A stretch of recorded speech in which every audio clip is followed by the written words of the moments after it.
Greetings folks, Two and Proper here, bringing you yet another in my series.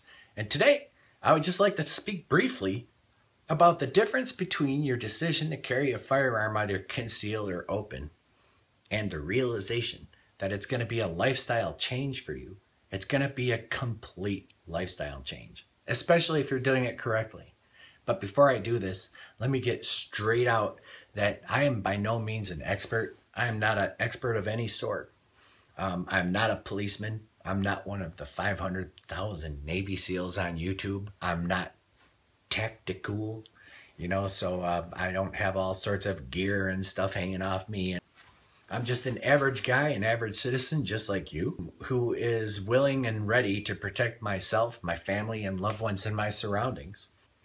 And if that's what you're doing, and we in the gun community would applaud you for that, because it's another good, ready, willing, and able civilian who is out there for the cause, who is out there to protect themselves and their family, who is out there to take a Second Amendment stance, who is out there to help society embrace the idea that protecting ourselves is not a bad thing to do.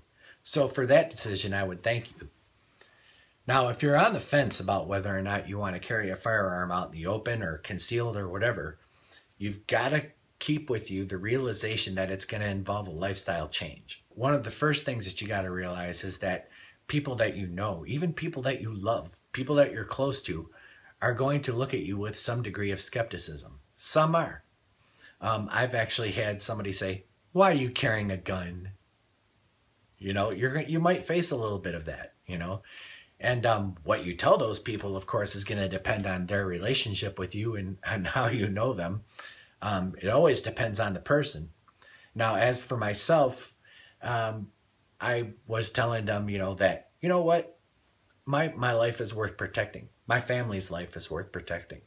And if you think about things in terms of, why do they have 2 armed security guards on a truck full of money, even if it's 1 million or 2 million? So if society thinks it's okay to have armed guards to protect $1 million, $2 million, what's your life worth? And that's a question you could ask them. What do you think your life is worth? There's armed guards on an armored truck to carry money. What are you worth? You don't think you're worth protecting? And that's sort of the stance that I took with some of them, just based on their tone with me. Others will receive you're carrying a firearm with some sort of reluctance. Some may totally want to avoid it and not talk about it because it's just something weird to them or whatever the deal is. Let them. You're not going to change your personality. You're just changing the way you carry yourself throughout the day, as far as you're going to have a weapon with you and that you're willing and able to use it to protect people. And that's another problem with society, is society isn't thinking of things in terms of whether or not we're doing this to protect ourselves and others. As a matter of fact, we've got a media and this current Democratic administration who is ready, willing, and able to make anyone who's willing to protect themselves look like a domestic terrorist who is ready to snap mentally and go out and just start shooting up shopping malls, because that seems to be the current trend based on what they show. Certainly, your decision to carry a firearm either concealed and definitely open takes a lot of courage, because you've got a society that's being programmed to think against you and to think against self-protection and to think against someone who is willing to take that much of a stance to protect good, innocent lives. More of a lifestyle change that's involved in your decision to carry a firearm is going to be in the way you dress, where you're going, how you're going to go there, how many people are going to be there, which firearm you're going to carry, what's necessary to carry. Are you going to carry open? Are you going to carry concealed?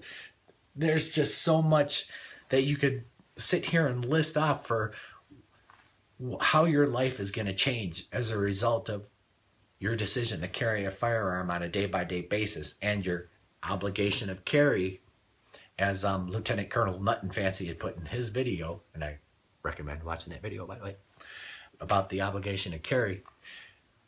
A whole lot of things are going to change about the way you carry yourself through the day. It's not just about your decision to have that firearm on your side and you're ready to use it should you have to use it. you've got to be proficient in using that weapon. So now you're going to have to visit a range or shoot your gun on a frequent basis in order to be proficient in using it. You have to know how to use your gun. You have to train in such a way that you will be able to, from muscle memory, be able to defend yourself. There's a whole different way of thinking in firing the firearm when you decide that you're going to carry concealed and protect yourself in public or even in your own home. You've got lives of others to consider, and there's a whole different maturity level that you're going to have to attain from having made the decision to carry a firearm. So a lot of these things you could learn from your instructors in your concealed carry classes or whatever, but it's always a good idea to further your training with other people that are actually experts in this subject. So your training should never end. You should always be proficient in using your weapon. Shoot your gun as much as you can afford to, and be proficient there. But your life, as a result of carrying this firearm, is definitely going to change. And you should be ready for that. You should be ready for the public to receive you in positive ways as well. I actually had a lady walk up to me when I was open carrying my 1911 one day, and she actually thanked me and wished her husband would open carry his weapon and that more people would open carry theirs. And I happen to agree that under the right scenarios, open carry can be a very good thing for helping public sentiment, provided you're professional and unassuming about the way you carry yourself. Anyway, there's so many more different lifestyle changes that I could go into that it could take forever to get them out.